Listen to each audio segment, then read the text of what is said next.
विश्व पटल पर जैन धर्म की प्रभावना करने वाली ममता की साक्षात प्रतिरूप परम पूज्य गुरु माँ आर्य का रत्न 105 श्री सृष्टि भूषण माता जी के आशीर्वाद से सिद्धि क्षेत्र, अतिशय क्षेत्र एवं महानगरों में सेवा के पुनीत कार्य भी किए जा रहे हैं।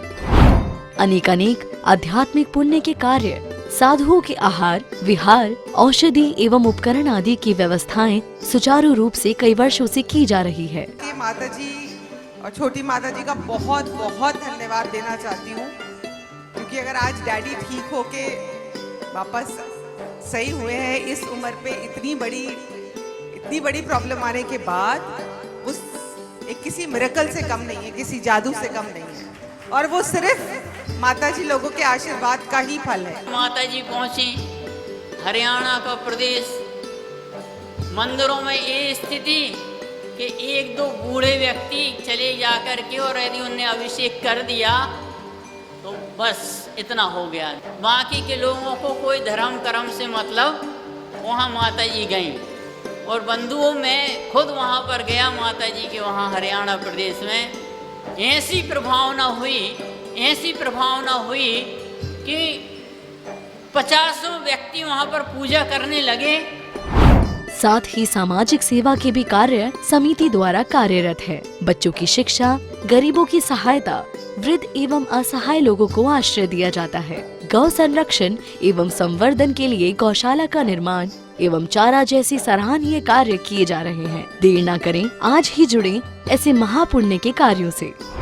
1 लाख से अधिक राशि देकर संरक्षण आदि पद प्राप्त कर सकते हैं। साथ ही छोटी राशि दान करके भी पुण्यार्जन कर सकते हैं। आप अपनी दान राशि दिए गए निम्नलिखित बैंक खाता विवरण में जमा करा सकते हैं। अधिक जानकारी हेतु संपर्क सूत्र।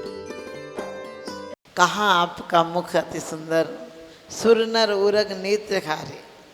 आप पढ़ते भी हैं कि भगवान आपका मुख इतना सुंदर है, लेकिन ध्यान रखना सिर्फ चित्र सुंदर नहीं है, जिसके चरित्र सुंदर होते हैं उनके चित्र सुंदर बन जाते हैं।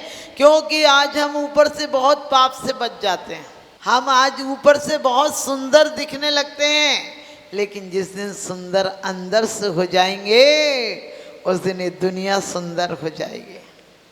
आज आपने देखा होगा, हम बाहर से हम हिंसा नहीं करते, हम झूठ नहीं बोलते, हम चोरी नहीं करते, पाप व्यसन कुछ नहीं करते हैं, लेकिन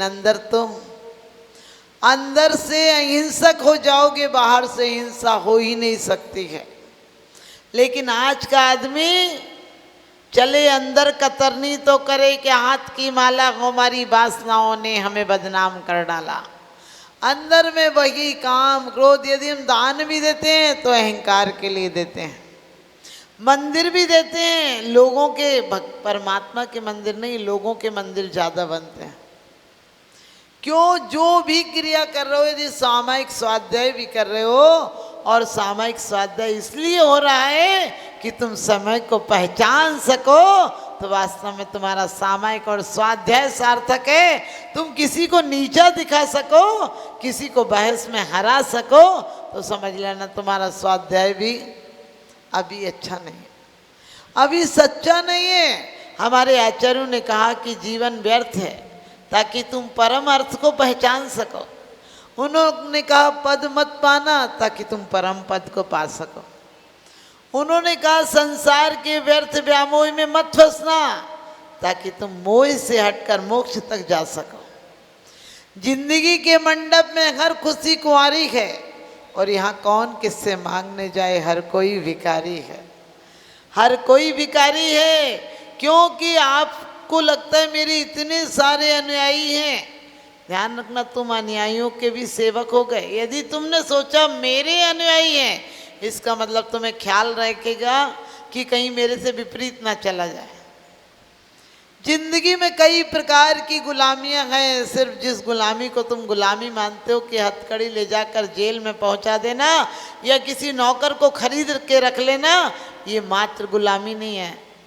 तुम्हारी पद की गुलामी, तुम्हारे वासनाओं की गुलामी, तुम्हारी धनाशक्ति की गुलामी, कौन सी गुलामी तुम्हें नहीं पकड़े है। पद पर जाने वाले को देखना, वो पीछे मुड़ मुड़ के देखता है कि कितने लोग आ रहे हैं। आगे चाहे रास्ते में गड्ढे पर गिर जाए उससे चिंता नहीं है, लेकिन पीछे कितने लोग आ रहे हैं। आपने देखा जितने नेता के पीछे चलते हैं वो जिंदाबाद के नारे लगाते हैं, अंदर में सोचते मरी जाए तो हमें तो पद मिलेगा। जितने अभिनेता के फोटो लगाए हैं वो सोचते काश हम ऐसे बन जाए।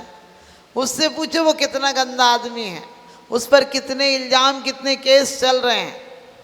अरे अनुयायी बनना है, अनुकरण करना है तो उनका करो जो कि जीवन में समीकरण करके गए। उनका अनुकरण भी क्या करना। आजकल आपको पता है, पहले हमारे यहाँ महापुरुषों के चरित्र हम पढ़ते थे और उनके आचरण हमारे जीवन में आते थे। कहते ये चीन रूस जापान सरस कोई भी आगे बढ़ जाए, जब तक सद्ज्ञान नहीं होगा सब फीके पड़ते जाएंगे और ये भौतिकता के सुख साधन नरकों को गढ़ते जाएंगे। ये भौतिकता के सुख साधन नरकों को गढ़ते जाएंगे। हम हजारों वर्षों की योजना बना रहे हैं। अरे रजिस्ट्री हंसती होगी कि पागल तूने पूरी जिंदगी लगा दी मुझे कमाने में, एक साइन के लिए तेरे मरते ही साइन दूसरों के हो जाएंगे, तेरे मरते ही नाम दूसरों के हो जाएंगे और तेरे मरते ही काम दूसरों के शुरू हो जाएंगे। क्योंकि आपको पता है, आप कोई भी काम करो, क्या लगता है हमारा नाम हो, क्या नाम होगा। यहाँ सम्राटों के नाम नहीं रहे, भरत चक्रवर्ती को भी एक नाम मिटाकर अपना नाम लिखना पड़ा। ये मार्बल और पत्थरों पर नाम कब तक रह जाएंगे। ये पत्थर ही एक दिन रूपांतरित होकर रेत बन जाएंगे, फिर कालांतर में फिर कभी पत्थर का रूप ले लेंगे। तुम अभी आए थे 60-70 साल के लिए आए थे और सराय को अपना घर मानने लगे। क्योंकि कहते हैं क्या रखा है दौलते जहान में, क्या रखा है दौलते जहान में, क्या रखा है इन पक्के मकान में। जहाँ रखा है वहाँ तू जाता नहीं, जो एक बार चला गया वो वापस आता नहीं। जो ये जाना है तो उस मकान को तलाशो जहाँ से बेइज्जती से नहीं निकाले जाओगे। आप सोचोगे स्वर्ग में चले जाएंगे तो नहीं निकाले जाएंगे। अरे वहाँ और सोचो, 6 महीना पहले माला मुरझा जाएगी और कैसी आकुलता होगी।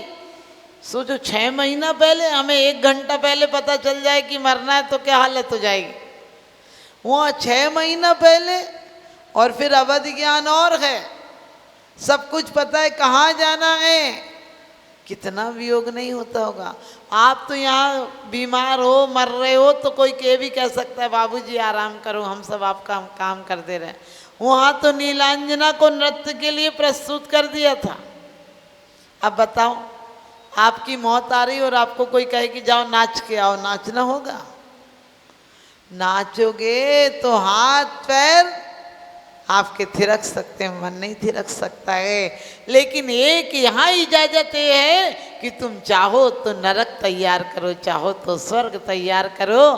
कब नरक बन जाता है? जब आर्त रौद्र परिणाम होते हैं तो नरक बन जाता है, और जब धर्म ध्यान रूप परिणाम होते हैं तो स्वर्ग बन जाता है। जब शुक्ल ध्यान रूप परिणाम हो तो मोक्ष तक चला जाता है। लेकिन अभी किस किस बात पर हम तो यही सोचते हैं, आदमी ने अपना स्तर कितना गिरा दिया है। कम से कम क्रोध भी ऐसी जगह तो करो जो आदमी कहे कि तुम बुद्धिमान हो। तुम्हारे जूतों पर पॉलिश नहीं हो तो तुम्हें क्रोध आ जाता है, मोबाइल का चार्जर खराब हो गया तो क्रोध आ जाता है, पेन में रिफिल नहीं हो तो तुम्हें क्रोध आ जाता है, जरा सा नमक कम हो तो तुम्हें क्रोध आ जाता है, तुम्हें कोई जय जिनेंद्र नहीं कर पाए तो क्रोध आ जाता है, और जय जिनेंद्र कर ले तो भी क्रोध आ जाता है। क्योंकि तुम्हारे अंदर में गंदा पानी भरा है, कीचड़ है। जो कुछ भी डालो, बाल्टी डालो, लोटा डालो, पत्थर डालो, सब गंदा ही आता है। क्योंकि शांत झील तो शांत मन होता है। शांत मन होता है यानी परिस्थितियाँ कैसी भी हो, आप लोग सोचते हैं इष्ट वियोग, अरे जितनी चीज़ों को तुम चाहते हो कि तुमसे नहीं छूटें और छूट जाती है, तुम्हारे दुख का कारण बन जाती है। वो कोई चीज़ भी हो सकती है, जीवित भी हो सकती है और अजीवित अजीब भी हो सकती है। माने आपको जड़ पदार्थ भी प्रभावित करते हैं और चेतन जीव भी आपको प्रभावित करते हैं। आपने किसी को अच्छा माना, और वो आपसे 2 दिन नहीं बोले, सच बताना कैसा लगता है? लोग मर के कंधों पर नहीं जाते, जीते जी भी आप कंधों पे ही जीते हो। अर्थी पे तो मुर्दा मजबूर होता है कि कंधों पर जाना पड़ेगा, लेकिन तुम जीते जी भी मुर्दे हो गए हो। आदमी बिल्कुल मुझे लगता है कैसे जी रहे हैं, ना जाने कैसे वातावरण में जी रहे हैं लोग। रात कटती जागरण में, दिन में सो रहे हैं लोग। भाड़ में जाए तेरी संस्कृति, तेरी सभ्यता, खुद तुझसे डरने लगी है अब तो भला। सुबह से शाम तक खंडरों की तरह ढहता है, तुझे अपने बच्चों का चेहरा भी याद नहीं रहता है, तुझे अपने बच्चों का चेहरा भी याद नहीं रहता है। एक बच्चे मैंने कोई आहट हुई तो उसकी माँ ने कहा, देखना बेटा कौन आया है। बच्ची बोली मम्मी मम्मी संडे वाले बाबूजी आए हैं। आप समझ गए, बाप आया था, वो कह रही संडे वाले बाबूजी आए हैं। क्योंकि जब बच्चे सो के उठते थे तब बाप ऑफिस को चला जाता था, दूर था ऑफिस। जब रात को लौट कर आता था तब बच्चे सो जाते थे, उन्हें क्या पता कि ये बाप भी है। आप लोग भी किस होड़ में लगे हो आज कि बहुत पैसे कमा ले, बस कुछ कमा ले, लेकिन जो कमाने के लिए आए थे वो गमा कर जा रहे हो। आप कहते हो कि कुछ ऐसा कमा लिया हमने, कि क्या कमाओगे? इस धरा का इस धरा पर सब धरा रह जाएगा, और इस अवसर खो दिया तो अंत तक पछताएगा, आखिरी दिन तक पछताओगे। कितना दुख होगा जब वेंटिलेटर पर पड़े होगे और धन दौलत सब खड़ी होगी, तुम्हें मात्र इंजेक्शन लग रहे होंगे, तुम्हारी नलियां डली होंगी, तब तुम्हें कितना पछतावा होगा कि काश इन पापों की नालियों को, इंद्रियों की नालियों को मैंने रोक दिया होता, इनमें अमृत का झरना बहाया होता, तो आज नालियों में और नलियों में नहीं पड़ा होता। समझ गए? नरक क्या? लोग कहते माता जी नरक देखना है अस्पताल में देखो। हमने कही वो तो ट्रेलर है, पिक्चर तो नीचे जाकर देखोगे।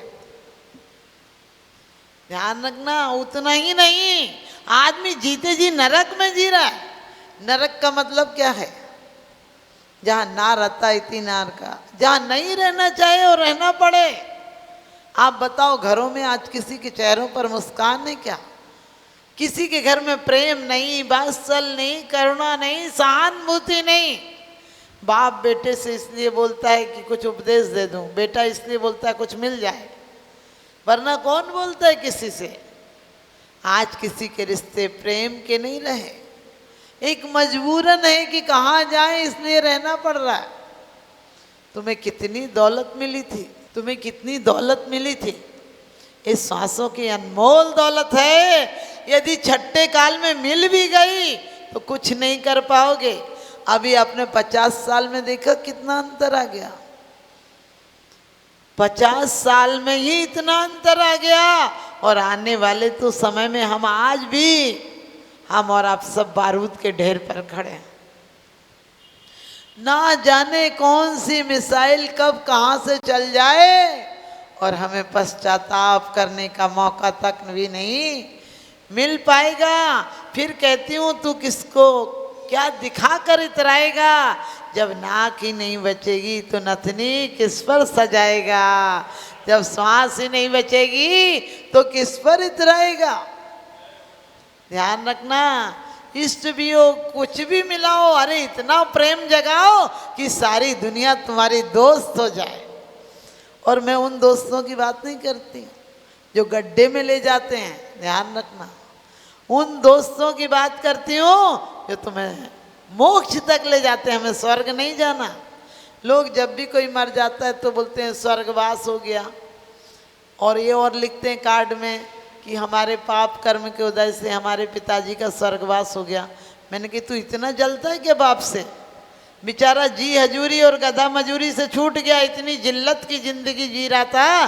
जिस घर में मालक था उसमें नौकर से बदतर जिंदगी जी रहा था। जिसे बोलना सिखाए तब उसे चुप रहना सिखाते थे, जिसे तौर तरीके सिखाए थे वो उन्हें गलतियां बताते हैं, जिन्हें गिनतियां सुनाई थी वो ताने सुनाते हैं। और ऐसा बाप बेचारा मर मर कर जी रहा था, और आज मर कर कहीं अच्छी जगह चला गया तो तुम्हें क्या दुख हो गया। और मुझे तो दुख इस बात का होता है, बोलते हैं यदि जवानी में मर जाए, बोले बड़ा बुरा हुआ।